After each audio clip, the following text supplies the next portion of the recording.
This show is brought to you in part by some amazing people. I like to call them my Patreon podcast producers. They're all on Instagram, so go give them a follow. Daryl at Your Level Fitness, Amy at Gym of the Gym, that's GEM of the GYM, Caitlin at Caitlin Elise. Make sure you put a Y in her name. That's 3 Ys because she's 3 times as awesome. Crystal at Reduced Fat Mama. I always love that name. Very clever. And Emily at M is the Biggest Loser. That's EM is the Biggest Loser. But guess what? She's a winner, as is all of these fine folks. And if you want to have your name read right here alongside of them, stay tuned to the end of the show for more details. Are you Team Apple? I got to shout out all of you checking out this show right now on an iPhone, iPad, etc. In fact, nearly 70% of you are listening to me on one of these devices. It would mean the world to me if you took a moment to leave a review. This is one of the best things that you can do for this podcast to help get the word out. And while you're at it, leave reviews for some of your other favorite shows. I bet they would really dig it. Oh, yeah!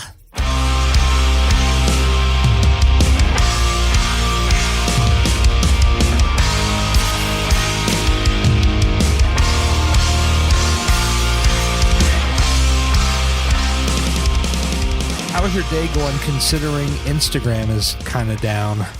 Oh man, it's been all right. I had like a really poopy morning. I had one of those mornings where you're just like, you're not feeling great.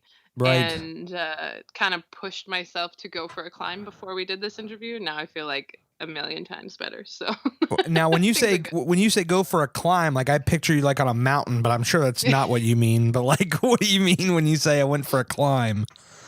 So my daytime job is actually managing a climbing gym. Oh, wow. We're a bouldering only gym. So my exercise, my workout is actually on the wall and climbing plastic without ropes or harness, essentially. Wow. That sounds like a lot of fun, actually. Oh my God, it's a blast. I would imagine that one day I could do like rock climbing or wall climbing. It's something that's always kind of terrified me, even though like when you look at most of them, they're not like super high up. I mean, what are we talking, like 50 feet tops?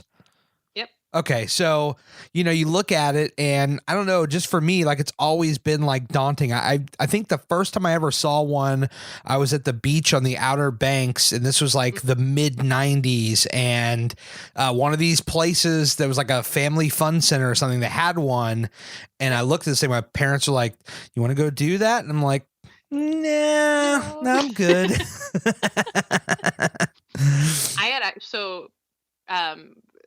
For years, I had no idea what bouldering was to begin with. I actually discovered it January of last year was the first time I walked into the gym. Right. And I had just kind of like, I knew of rock climbing, like with harness and you go up really high. I mean, I never thought about it or like really tried it in any way. Sure. And then this place opened up around the corner from me and I'm like, a climbing gym. I'm like, what the heck is a climbing gym? And it was around the point where I had started to really plateau and at that point I'd lost like 70 pounds or something. Wow. And, it was like that time that you need to start exercising, right? Like I needed that boost. Sure. So I kind of walked in like, I don't know what this is, but it sounds interesting. So let's do it. Yeah. And the rest was history. A couple of months later, I'm working there. Totally. And did I hear you correctly earlier? You say like you go up there with like no harness, so like you're just climbing, and if you fall, you fall. Fuck it, you're done. Like, yep. Wow. So our highest walls are around like 15 feet. Okay. Tall. All right. So it's not like super tall because bouldering, there's certain extent that you can go before it gets too dangerous. Because if you fall from the top, then you're gonna break something. Yeah.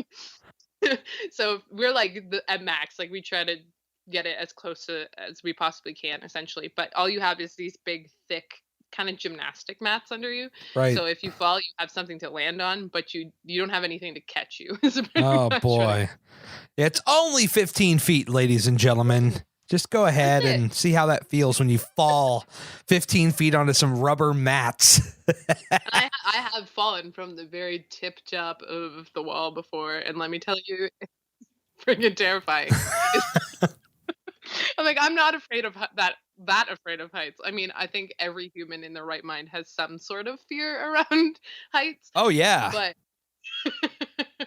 but even then I'm up there and I'm like, "Ooh, okay, that was a little much."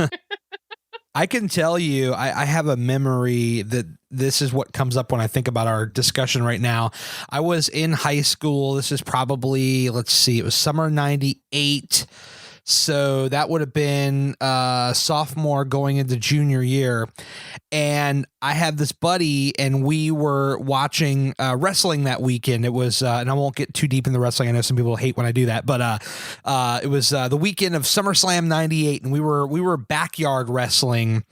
And there's a guy who actually works for the WWE now named Sanjay Dutt. And he was this indie wrestler for a longest time. And before he got onto the national stage. And before that, he was a backyard wrestler and he happened to wrestle. He lived next to my friend and they were friends and he had this little backyard wrestling group. But anyway, the point of the story is there's like this big like metal container, like, you know, those containers are like 10, 15 feet high. Like you see them on ships. Yeah. And so I guess the school was going through renovations. They had this thing at a school and they had this old mat that was probably, I want to say like 3 feet deep. So it's like a big ass mat. And my buddy's like, dude, let me suplex you off the top of this, off the top of the storage container. And I'm like, dude, I don't know. He's like, man, I've done this move 1,000 times. I promise you it's fine. And Sanjay's just looking over. He's like down on the ground. He's like, dude, I don't know what you're doing. He's like, I wouldn't do that if I were you. And I was just like, whatever, because the guy, my friend, like he could kick my ass. And like, he was like one of those friends where like, you know, you'd like pressure each other, but it was him more pressuring me because he knew I was kind of like weaker and he was more like the alpha male kind of guy. And so finally I'm like, all right, it's not worth the fight all weekend. And so he gets me up there. He mounts me in the suplex and drops me. And it was the most terrifying, like 2 or 3 seconds of my life. Yeah. And we crash into this 3 foot deep mat. And it broke the fall spectacularly, but luckily it didn't break my neck or my spine or anything else, crashing down in this unsafe, unlicensed, unsanctioned backyard wrestling match that we were having. And not to mention, I was still big back then, not as big as I was before I got started, but I was like at least 200. And at that age, it's like, that's too much. We had one of those actually behind our school too, but nobody ever threw me onto a mat off of it. We just climbed up on it and jumped off of it. Yeah, I'll tell you what though, now you know what I really enjoy? I think I've mentioned this on the podcast before, but for people that may be new, trampoline parks have become like this huge thing for me. I love to go there. I mean, like I'll burn 1,000 calories of, during a cardio, just jumping up and down on a trampoline laughing. It's ridiculously insane.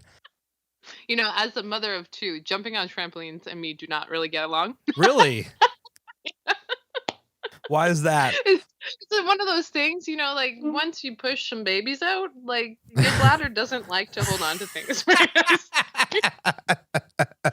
So me and trampoline parks, we don't get along. I don't go there very often. You just got to go potty before you go. What's going on? It doesn't matter.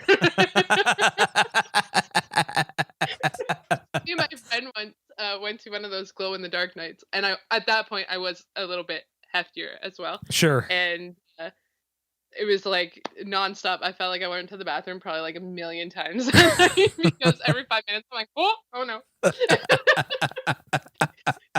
It's something you get with me, Gary. You get very personal.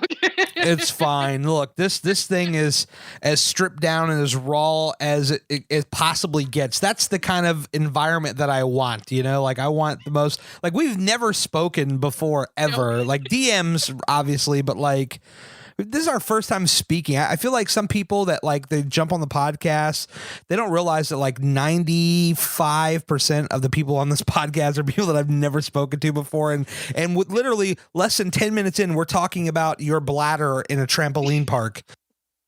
I'm also just a very open person. Well, I think we're going to do really well here on this podcast, quite frankly. Well, when you come on and you share your story, it's usually good to share your story and not just be like, well, everything's great or everything sucks, and you just kind of talk about things, and that's how this podcast works. Some things come up and you just accept it. It's fine. Exactly. And you yourself, you're a podcaster, so you get this. Yeah, I totally get it. Tell me about that. Well, it all started a couple weeks ago when I was on Daryl's podcast, and then you know how Daryl works; he just gets everybody to make podcasts. Daryl is a drug dealer. I said this on Nikki's You're podcast. Right, just do it. I'm like, okay, fine. my dear friend Nikki Hines. I don't know if you're following her. Perfect. So she has a podcast, and she had me on as a guest, and we were talking about Daryl because Daryl comes up in all these damn podcasts, and he's one of my exactly. He's one of my Patreon fans, so his name literally gets read on each and every single show. But and I appreciate him. But we were talking about him, and she was like, he's trying to get everybody to do a podcast. He got me to do a podcast, and I said, it just dawned on me, but Daryl's like a drug dealer. Like he's like the pusher man. Like he's pushing it on you. Come on, try some of this podcasting stuff. You ever tried some of this podcasting stuff? Go ahead, give it a little shot. Try it out. It was like, your personality is so great, which I'm sure he says to everyone. He knows all the right things to say. Exactly. I told him this story about how when I was younger, like my teenage years, way back in the day when podcasts like first started to creep up, me and my friends had tried to start our own, but back then it was extremely hard to start a podcast. It was not easy in the slightest. We like went through so many hoops and tried to figure it out, and it just did not work. Like these were the days when you put a song onto your iPod, and then to play it in the car, it was like a whole ordeal. It was not like just plug it in and hit go. Now, what year are you talking about? Because I got started in 2007. I feel old, by the way. So,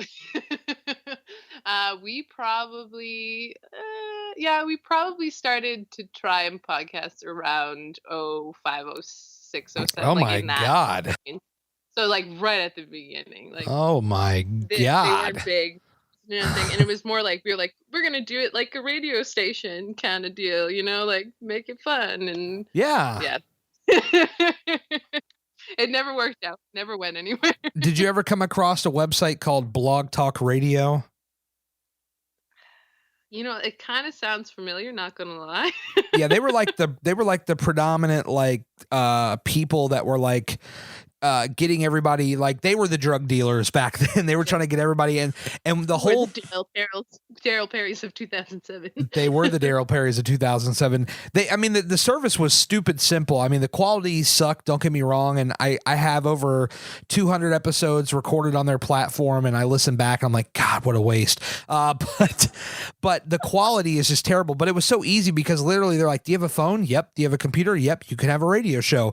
And so you were essentially like live. It was like a live broadcast. You could take phone calls and all kinds of stuff. And this was, there was, this is going to get really technical real fast, but there were things that are still around called Icecast servers and Shoutcast servers.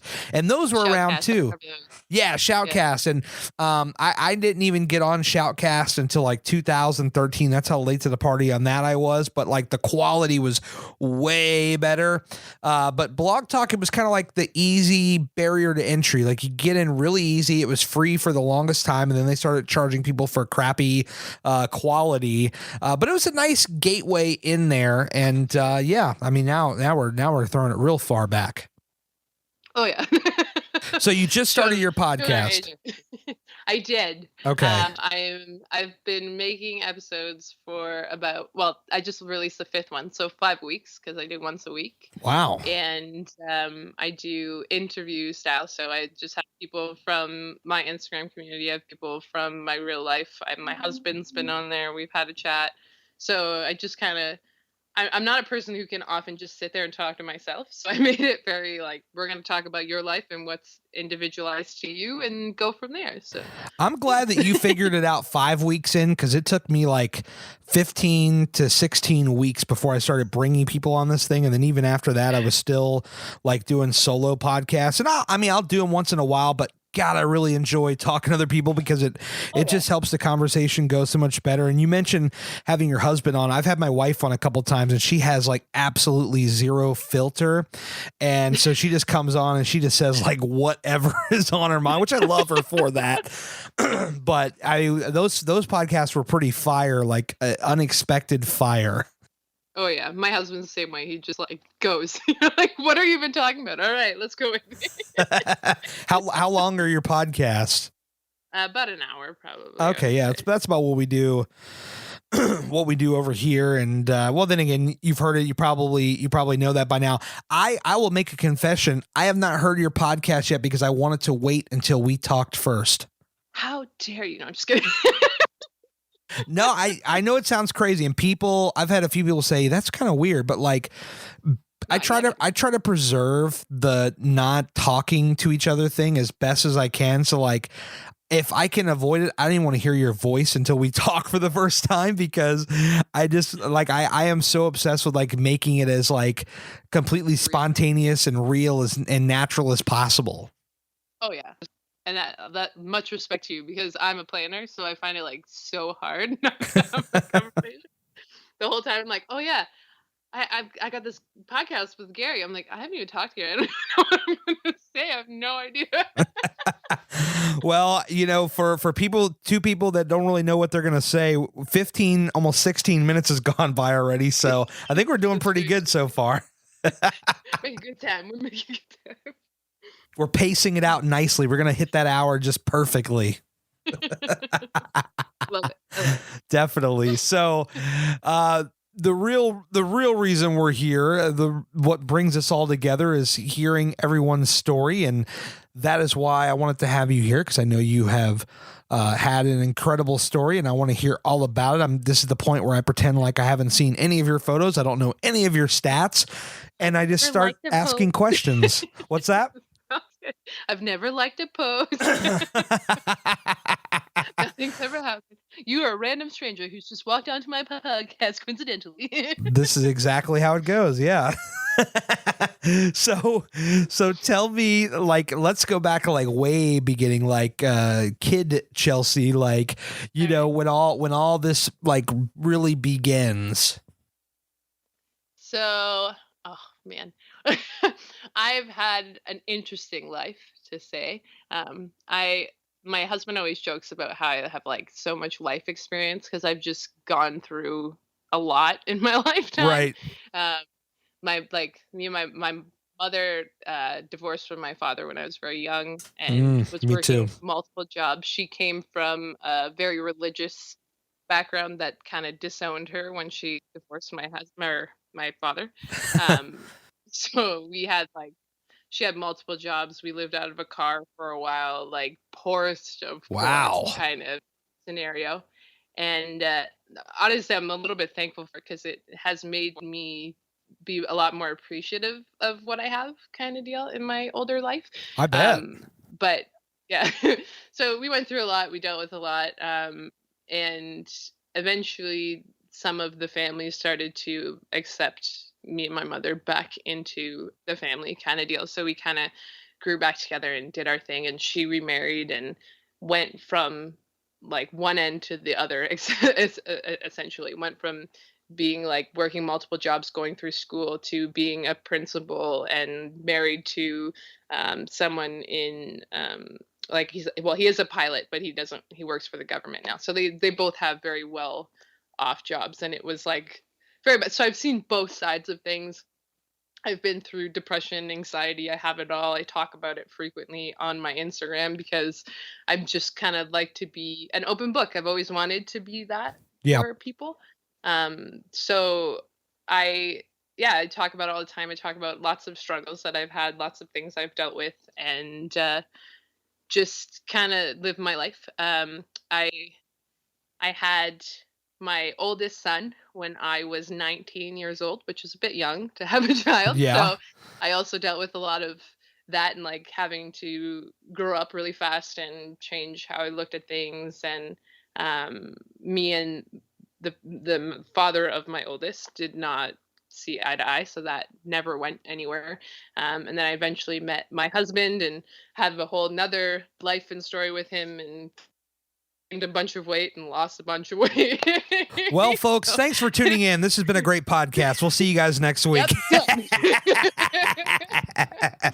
That's my story. That's all you need to know. There it is. There it is. Now, I want to circle back because you said something, you were talking about, living in the car, your mother went from working 3 jobs all the way now to, meeting somebody new, having that great job.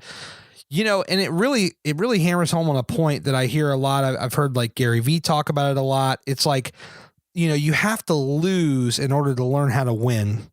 Oh yeah. And Oh, yeah. I come from a similar background where my mother and my father divorced. My father was, I almost kind of more reference him as more of my sperm donor rather, or whatever.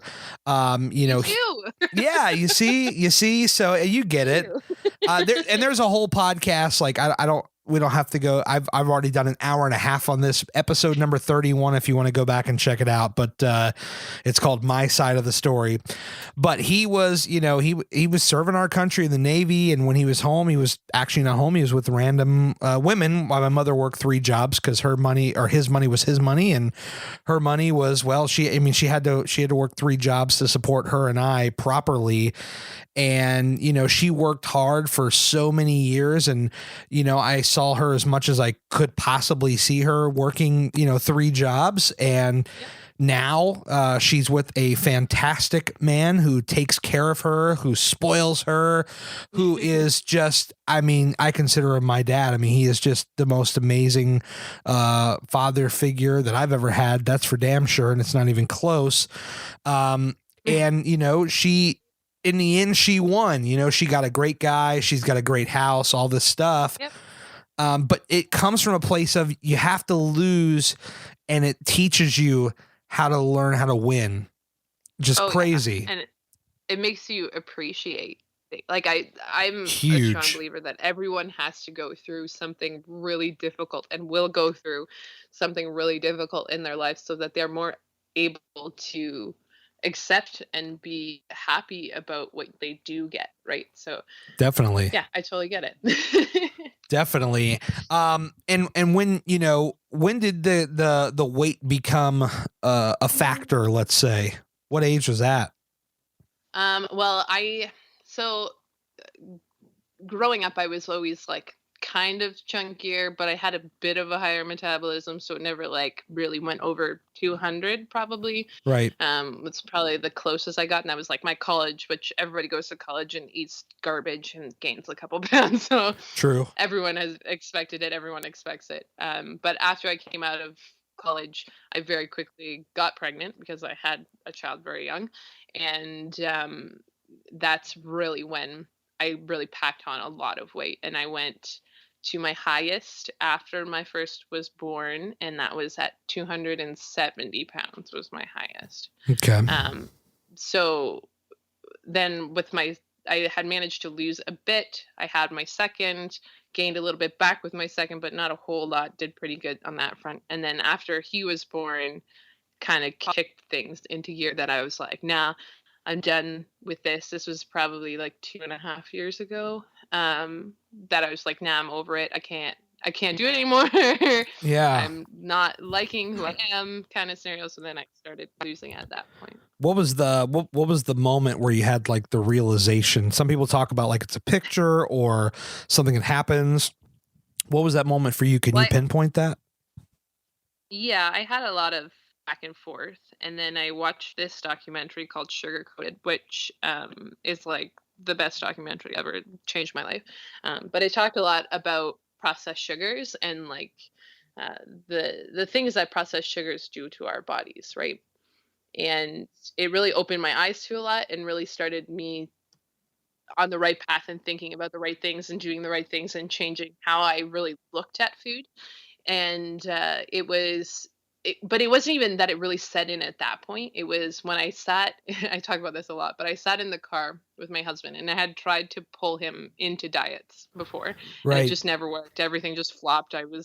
Whatever. I would rely on him and then he would back out because he wasn't really into it, and blah, blah, blah, back and forth and back and forth and back and forth.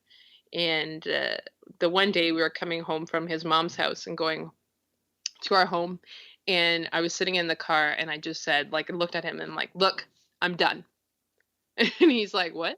I'm like, I've tried to pull you into this. If you don't want to get into this, you don't want to get into this, but I can't live like this anymore. I'm taking control of it. I'm changing it. And if you're not okay with that, then we have a problem because yeah, you don't have to do anything. You don't have to change anything, but I'm changing.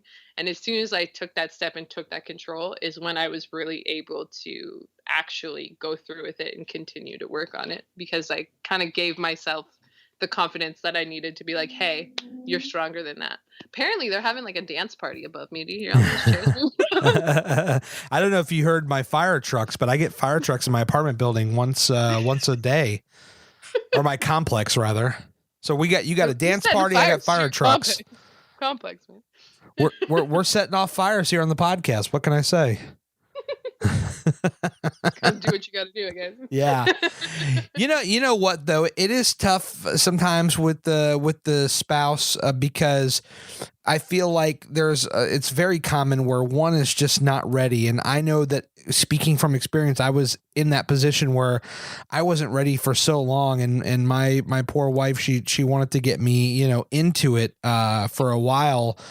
And I just was not ready. And, I'd have some start and stops, and it's a tough line to walk because you don't want to create this kind of, anger and argument, trying to push the significant other to a position they don't want to be in. But at the same time, you love them so much and you don't want to see them, hurt themselves with food and lack of movement. And it just gets very, very tough. So it's a line that you have to walk, and you have to walk it very, very carefully. Well, yeah, and then you also have that whole, you are now losing weight. You are now feeling so much better. You have so much more energy. You're just so much like you get so much more confidence in yourself. You're not belittling yourself as much. And then you're looking at your significant other and you're like, I know what you're feeling and I want you to be where I'm at, but like you just can't get them to do that until they're fully ready to take control and do it for themselves.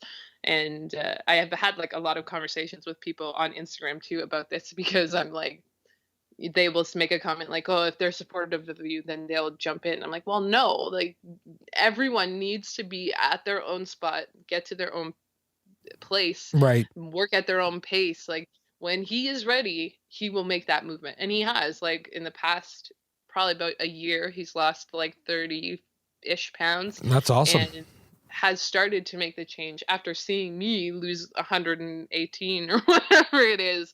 Yeah. It just took him that amount of time to be like, okay, maybe now's the time that I would be okay with this versus before, right? Yeah, and I think it's crazy too. I actually did a YouTube video about this. About, I feel like some people, when they're bigger, they kind of feel lost, and they kind of feel like they don't have direction. They don't know where to go. You've got so many people telling you how accessible it is, how it's possible.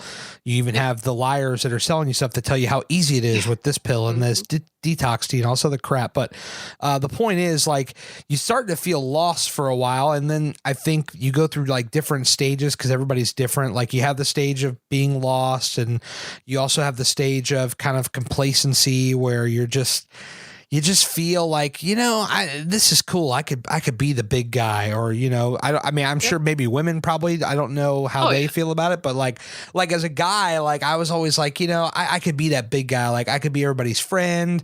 I could be the guy that they laugh with instead of laugh at. And so you go through these different stages until you finally hit that breaking point where you just realize that you're in so far and you feel like you can't get out, but there is a way out. It's just you have to make a commitment, which having that talk with yourself is never easy to do. No. Oh my God. I don't know how many times I just like sat there and cried and was like, I'm destined to be this size forever, and I'm destined to be unhappy, and I'm destined to have my knees hurt at 23 or whatever. Like, Yeah. I was convinced that there was no way, because I had tried everything and done everything, but the only thing I didn't try was to actually educate myself and figure out what I needed versus just following something that was given to me. So yeah, I totally get that. And that's a success. That's a setup for failure. So often is just following like a straight plan, like somebody else's plan. You gotta make it work for you. I mean, it's fine to take, it's fine. Like I do, it's no secret now. Everybody's heard me say it a million times, probably sick of it. I do DDP yoga, and that's my main form of working out right now. And so the one thing I like about it is they say, make the workout your own. So it's like, here's the plan. Here's like the moves we're doing, but make it work for you. So, we're in the plank right now. And if you can't hold that plank, you can drop to a knee, but just, as you're on your knees, then you just lower the top half of your body. Like it's, finding customizations. The same thing goes with food, because this is a very touchy subject for me, even still, because I am just such a picky eater, and I've had to, what I like to call hack it, hack the plan.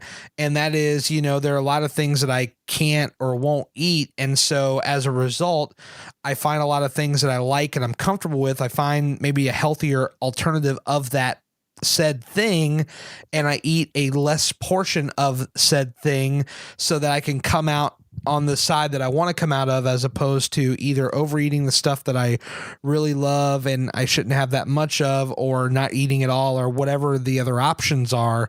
But you've got to find something that works for you. That's super important. And I think a lot of people, they just go online and they research something, the keto or Weight Watchers or whatever it is, and they say, okay, I'm going to follow it to a T. I'm just going to look at what everybody else is doing. I'm going to do it exactly like they're doing it. And you find that you force yourself into things that you're not ready for, you're not comfortable with, and then you just fail. You just fall flat on your face. Well, yeah, and you're pushing yourself into something too that you just plain don't like.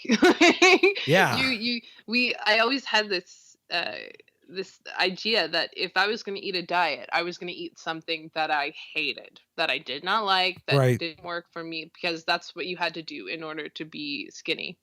And I remember actually finding things that I enjoyed and watching as my taste buds changed, and I started eating things differently because my body was not so, like, wasn't living off sugar like it used to live off of, and so much changed so quickly. Yeah. And I just started to really enjoy it. And I remember having conversations with Rich too, my husband, about, he would say to me, if I have to give up what I want to eat, then I would rather live my life fat eating what I want than live my life skinny and sad and not being able to eat. And I'm like, but that's not it.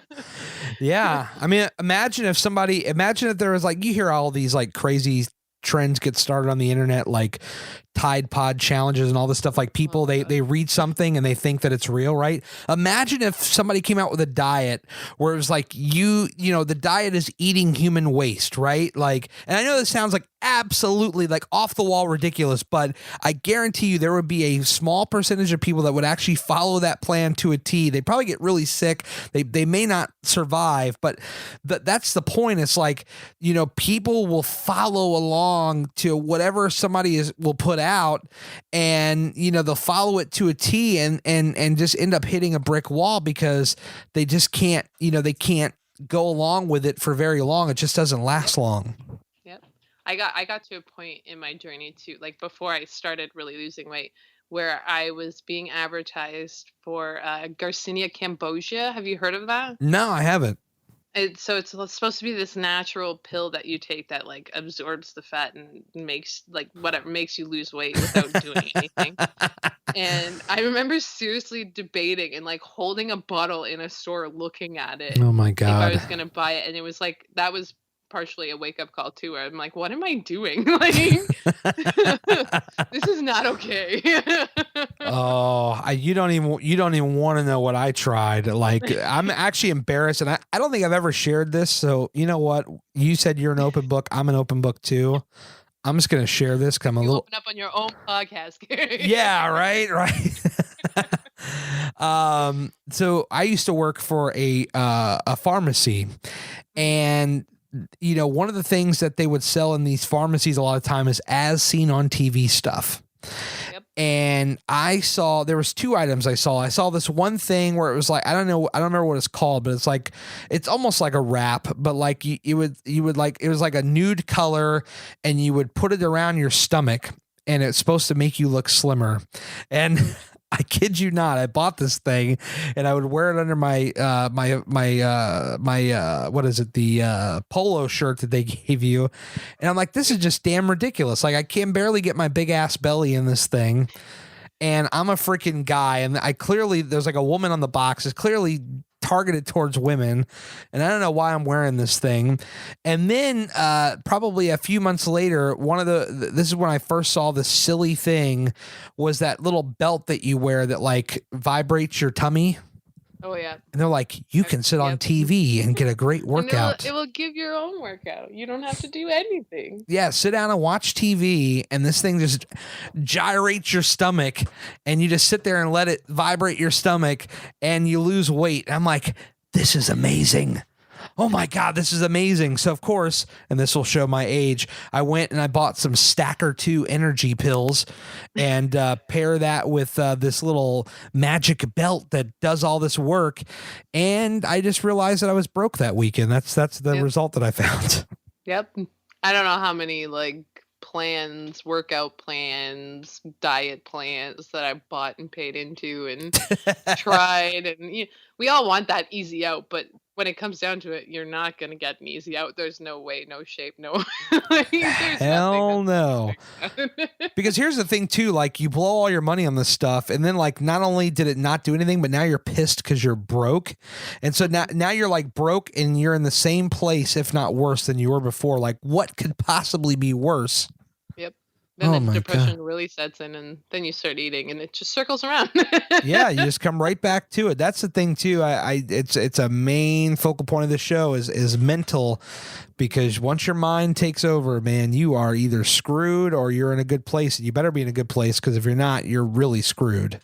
Oh yeah, and I talk about that a lot too, actually, on Instagram, and I'm constantly, especially as I go through my own battles, and I love being able to share and talk about it and have people realize that, you're not alone. Even if you lose all the weight, even if things change drastically, there's still going to be things that pop up in your life that make you more anxious or more depressed than normal or what have you. We're all going to battle it in some way, shape, or form. So I love to talk about it all the time. Oh my God. I was diagnosed in probably elementary or middle school with ADHD. Yep. I was in I don't know if I've shared this or not yet, but what the hell? I'm really making you open up, Gary. You really are. Look what you've done. For 9 years out of my 12 years in school, I was in special education with the emotional disabilities. Wow. I just said that. Wow. Yeah. Look at you opening up. I'm proud of you. Well, thank you. I don't know you, but I'm proud of you.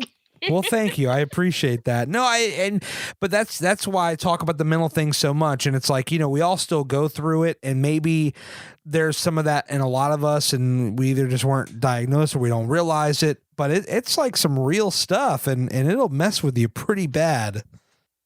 I'm a strong believer that everyone at some point will come in contact with depression, or like partially probably even deal with it on their own, because we are human. Bad things happen.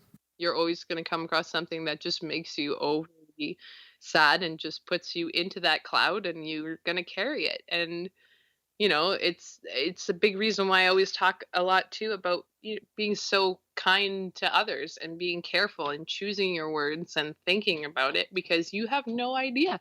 You don't know what anybody else is going through behind that closed door, right? So it could be that your little comment that was not meant to be hurtful is taken away way out of context and makes it so much worse for that person, and then all of a sudden that person's reacting to you because they don't know how to handle it, right? So yeah. Definitely. No, I mean, this journey has taught me so much along the way. What I found out, more importantly than just losing weight, was, obviously the life you gain, but all the knowledge that I got, all the growing up I did as a human being, and all of the just life lessons, and how to treat people, and how to, just wake up every day and try to be the best version of you, and how can you help others, and all these things that happened in the last 2 years. And it just blows my mind, because I was not this person. I've not ran away from it in this podcast. I've been very open, and I was like, I was not that person. I used to be very bitter, jealous. You'd look around the comparison of others, like perfect example, when I was doing my old internet radio and podcasting, I would always look at other people who just jumped on the scene, and they would blow up, their Twitter would blow up, or their show would blow up. And I'm like, God, why won't this be me? Why can't this happen to me? And, you just fall into these jealousy traps, and so much anger and hatred. And, this journey taught me so much about, it snapped me out of that mindset and onto more important things, like being a good person, and not, being a dick to people, and just trying to help as much as I can other people. I came across something recently. It was a woman talking about how, hurt people hurt people. And it was like the biggest moment for me. She's just saying, if you are in a good place and you are feeling great and everything is good for you, the thought about hurting other people is not going to be on your mind, because you're just too busy loving what's happening in your own situation. You're too busy being happy. So there's no reason to reach out and affect other people. It's only people who are hurting themselves that will reach out and hurt others, because it's like you want to bring them down, even if not consciously. It just kind of happens. You're in your own bubble, you're upset, you're bitter, and I also lived a short period of time where I was, not the nicest of person. I made a lot of things that I said a lot of things that I am embarrassed about, but we all have to get through it and grow up from it and change how we look at things. And the only way we can do that is by finding our own personal happiness, right? That is so true. Yeah. You got to find that happiness, and then it really sets the table for the rest of your life. Like, if you can keep on that path. And I mean, it's been 2 years, and this has just been a complete change for me personally, and it seems to be a recurring theme amongst people that I talk to on this podcast, how much more they got, not just losing weight, but how much more of life lessons and life they really got back, which is, I mean, that is the greatest unplanned non-scale victory gift I could have ever gotten, was all these other lessons that came along the way. It blows my mind. Oh yeah. Well, it's like you're gaining a whole new confidence in yourself, because you're seeing yourself accomplish these great things in your eyes, right? Definitely. And then all of a sudden, it's like it gives you a new look at the world, because you're like, if I can accomplish this, what else can I do? Like, absolutely, bring it on. I know, it just makes you want to do everything. Like, I know this summer I'm gonna go and jump off. What is this thing? They call it the Extreme Sky Flyer, and it's like almost 200 feet in the air, and you're on like this cable. They pull you up, and then they drop you, and you just like it's not really like a free fall. It's more like a swing, like you're just free swinging. And I said, sounds like the thing that we have at our amusement park here in Ontario.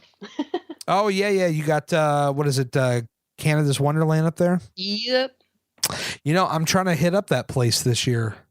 You should. If you do, I'll totally come. We can go check out Chaos Wonderland together. No, I'm trying because this is the year where I'm finally going to get my passport. I've always been terrified to leave the country for whatever reason, just like, traveling. Well, it's not even so much Canada. It's more like Europe, like just being on a plane for over 5 hours, over water.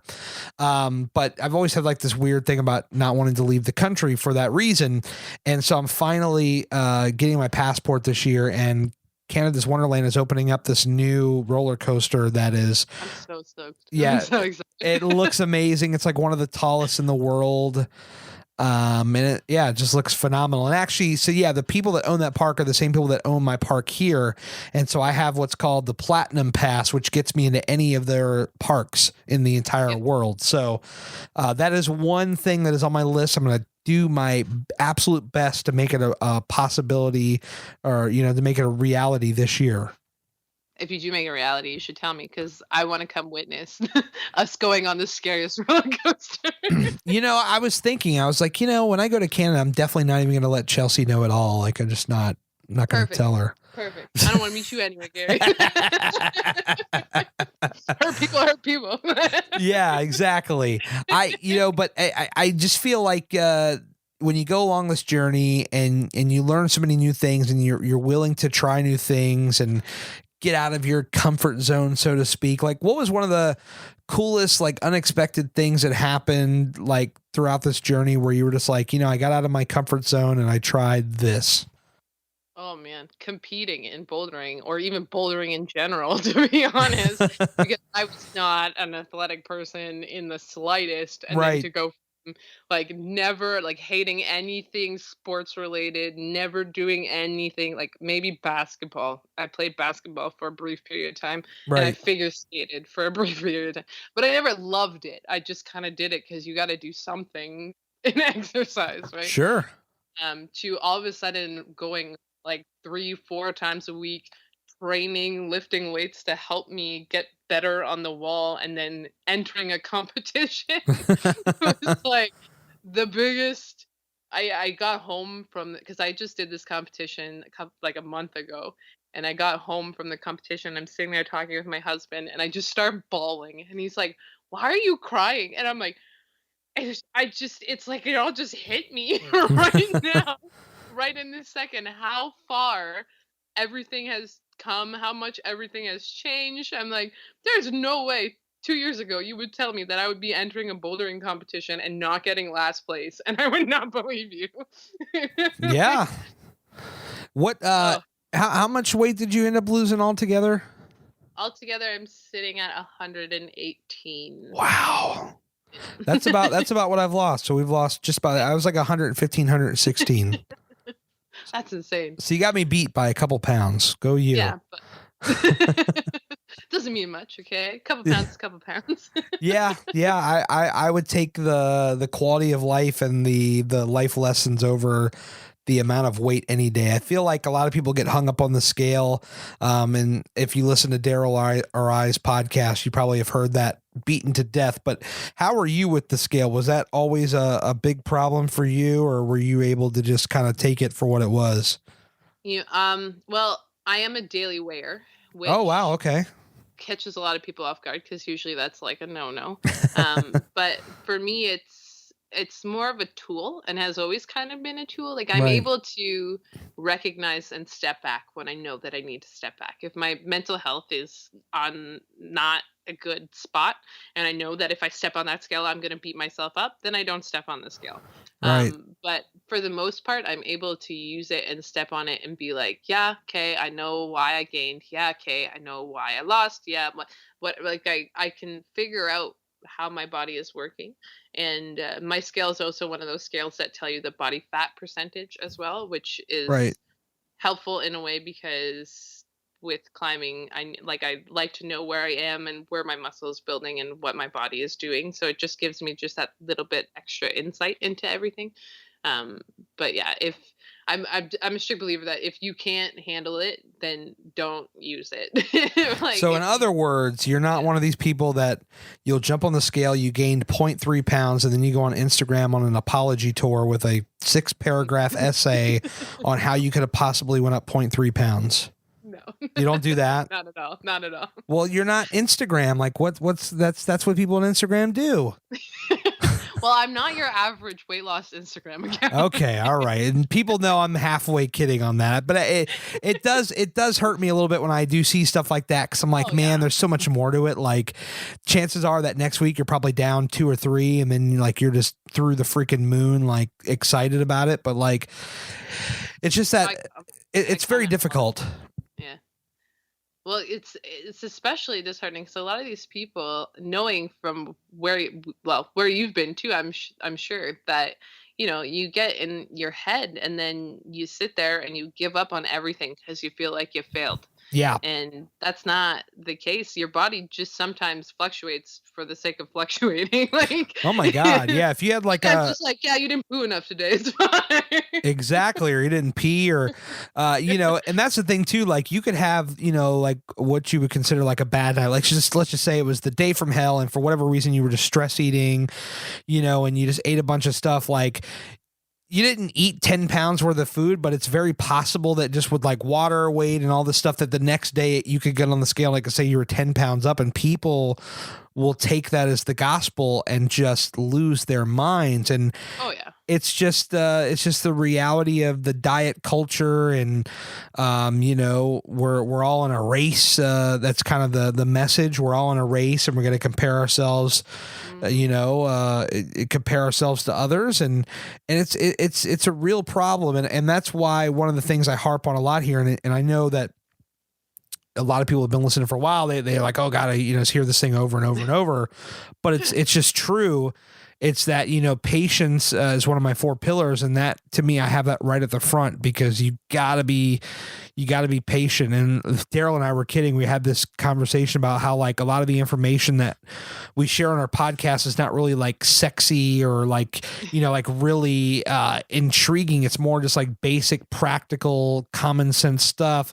And that's probably why we don't have like the gigantic, massive followings that other people do, where they have like pictures of like before and afters, where they're like, we drank this shake and dropped 30 pounds in a week. And, it's just not realistic. We're talking about like everyday, realistical, or as Daryl would say, practical information that will help you sustain long-term habit changes and different mindsets. Like that's what it's all about.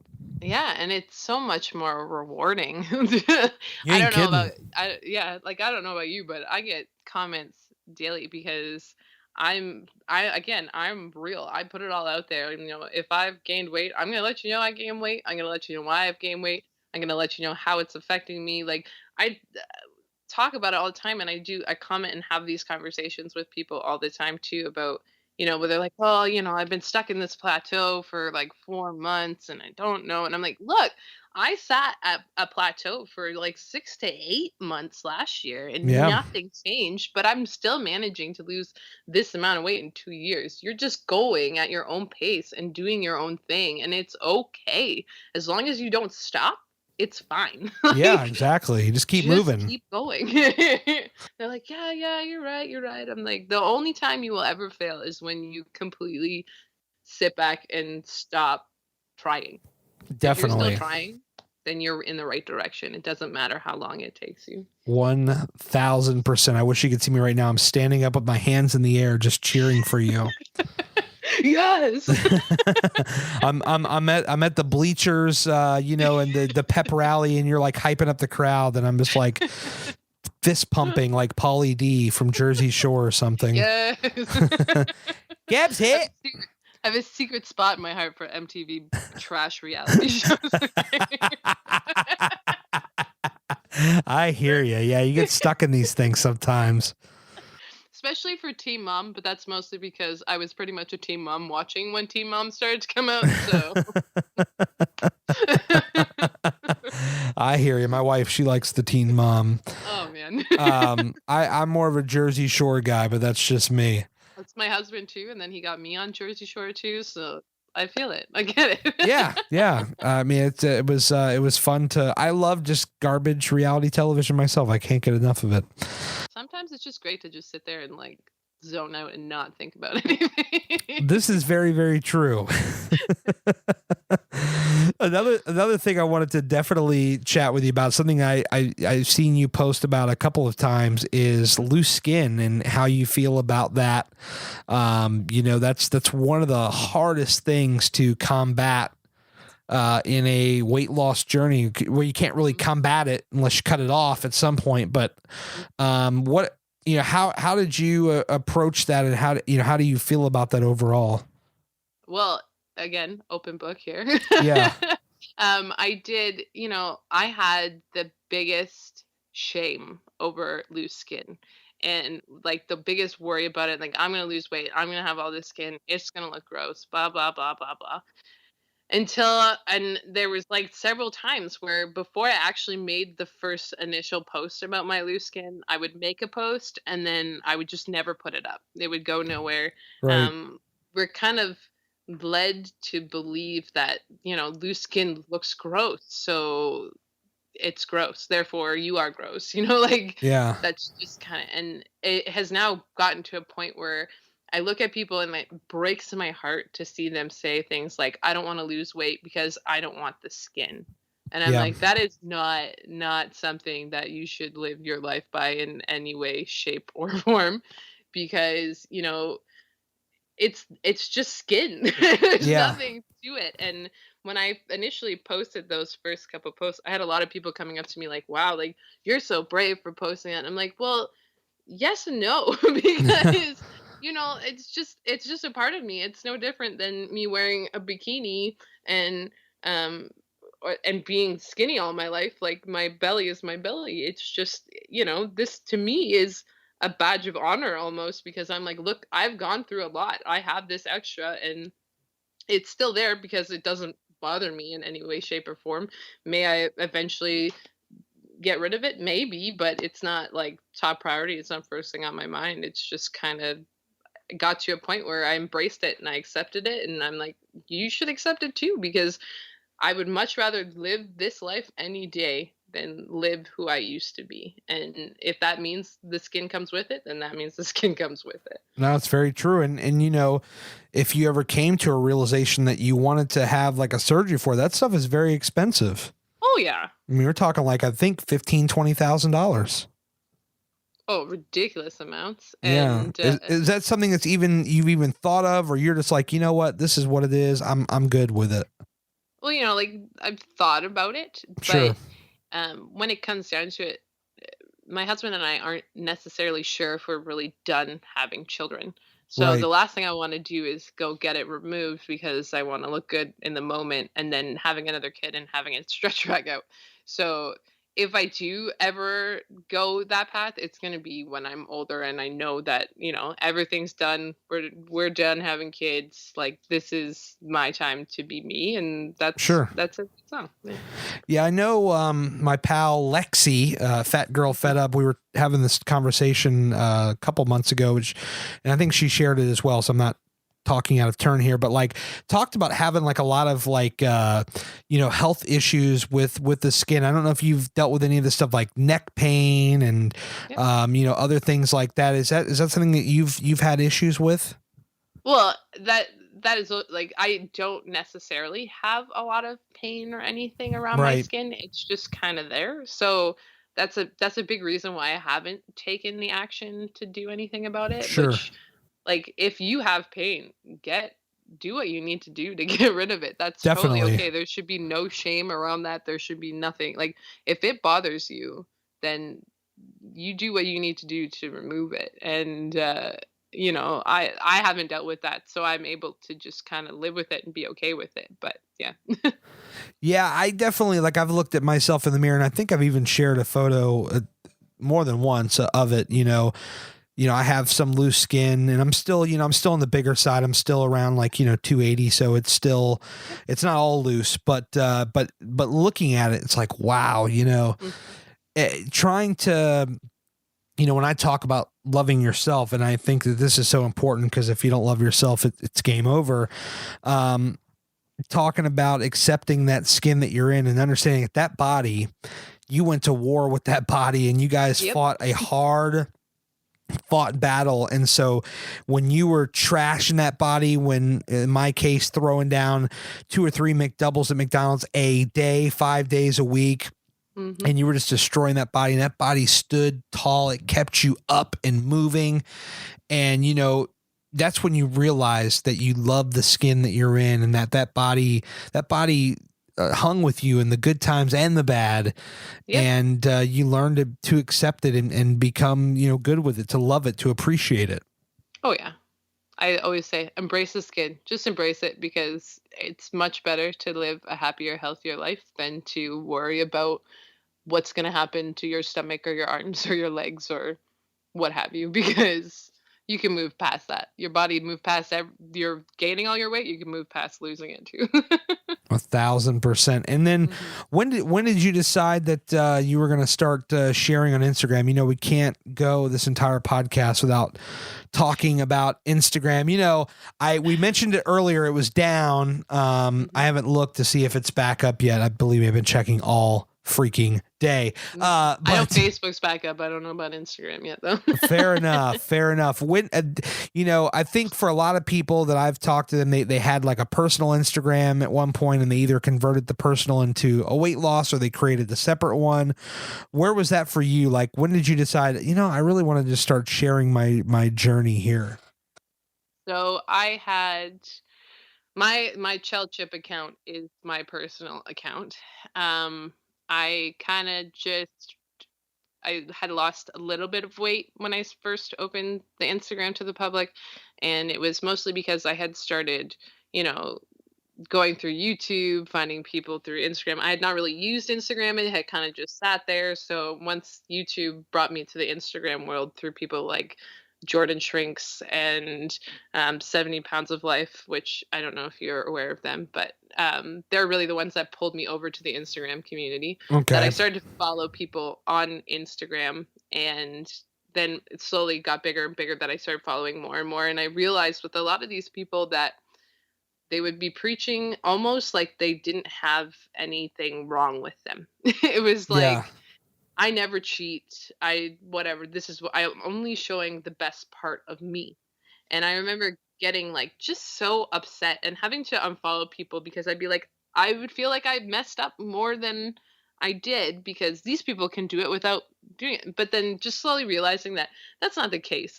They're not perfect people. They just are showing only one part of their life, because they don't want people to get upset and get triggered because you are showing that you're having ice cream or whatever the case may be. And I'm like, I didn't want that. I wanted someone who was real and who put it all out there and told me they were having a bad day, even if they had lost a bunch of weight or had not lost, whatever. I wanted someone real, and I couldn't find exactly what I was looking for. So I just kind of said, you know what, I'm just going to be real. Screw it. There you go. It's pretty much what it came down to. So then I'm open book. I talk about everything from being depressed to eating poorly. Last night, I just posted my story earlier today about how I like ate half a bag of chips and feel horrible about it. Like I've lost weight and I'm in a better spot, but it doesn't mean that I'm ever just done. You know what I mean? Like, oh yeah.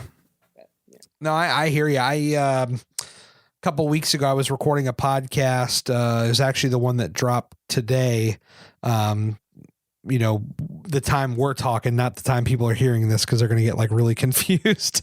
And I went out to dinner with a couple of my friends, and we went and had Mexican, and we had chips with the guacamole, and I just destroyed this bowl of guacamole. And I guess guacamole is not like the worst thing, but it just showed me that there are still times where I lose all control, and there's going to be a night or two here and there where it's just going to be, you know, off the freaking rails. And it's okay as long as you're aware of that, and you're aware that you've made choices, and you're able to be okay with it, knowing that, hey, tomorrow's another day, and you just get back on it and you do your thing the next day. You know, that's really what it's all about. Well, you know, food is an addiction, right? Oh, very much so. you go one end or the other a lot of the times, and we're not perfect. It's like any other addiction. You're going to have moments of weakness. It's going to creep back into your life. We're surrounded by it constantly, so it's not like you can go without it. Yeah. You have to find that right spot for you where you can sit there and be like, yeah, I know what I'm doing enough that, yeah, I'm eating this right now, but it's not the end all be all. There's much more to it. That's so true. What do you see, like, when you look ahead the next couple of years? What are some of the goals you're working on? What are some of the, the things that you hope to see, in the future? Where do you see yourself? Well, I just kind of I don't necessarily. I'm a very oriented person, and I do set a lot of goals. The only goal that I currently have is that of all the staff members in my gym, I am the worst climber. That does not mean that I am a bad climber, because Right. I do think well, the amount that I've come in a year is like ridiculous. I'm climbing at the same level as people who've climbed for years, but it's that I work with people who are like top in Canada, like huge, amazing, amazing individuals. So my big goal right now is that I'm training hard to at least be equal to somebody in the Hell staff, yeah. to step down.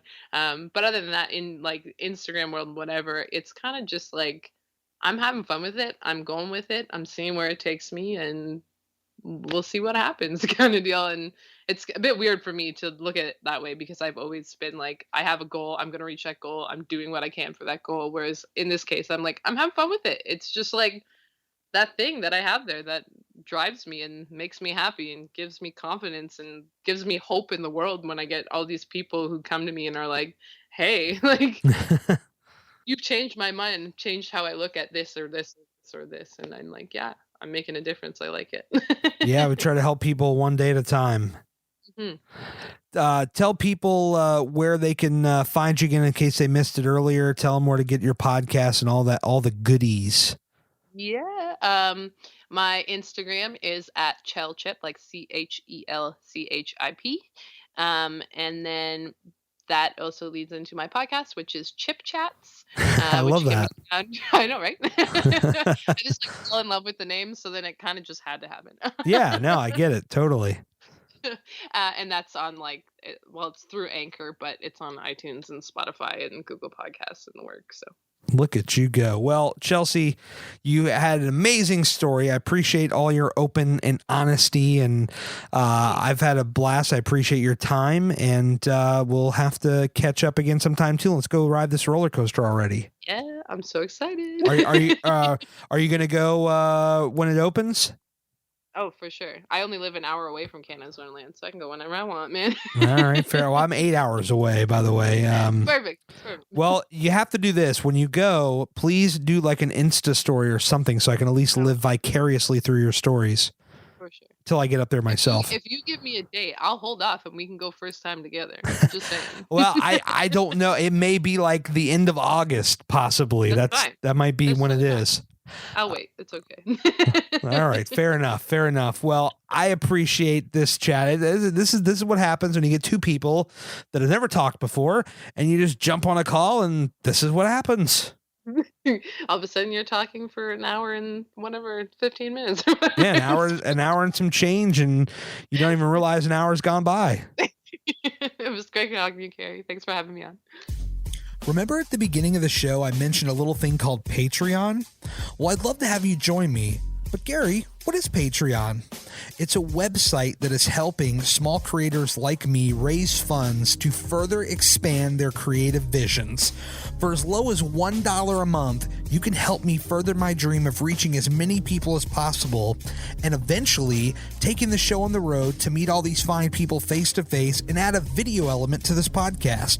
If you were to donate $4 a month, you'd be hearing this show a few days earlier with no commercials and getting access to my close friends group on Instagram. Donate $10 a month and you get all that plus your name right at the beginning of the show alongside other producers. But act fast. That tier is limited to 10 people. I've got a whole lot more to offer, and you can get all the details over at patreon.com/Gary Cantrell. If you made it this far, I really appreciate you. Thanks so much for checking out the show, and I'll talk to you again really soon. HardWorkAlwaysWins.com. It's more than just a clothing line. It's my mantra. I speak it, I wear it, I live it, and I'd love to have you join the Hard Work Squad. We're constantly adding new items to the store, including our brand new Future-ish hats, which come in a variety of colors, including camo. I mean, who doesn't like camo? We also just put our famous Splash logo in gold to match our OG logo, and there's so much more here. You just got to check it out. Here's the best part. Use the code PODCAST at checkout to take 10% off of your very first order and join the Hard Work Squad today.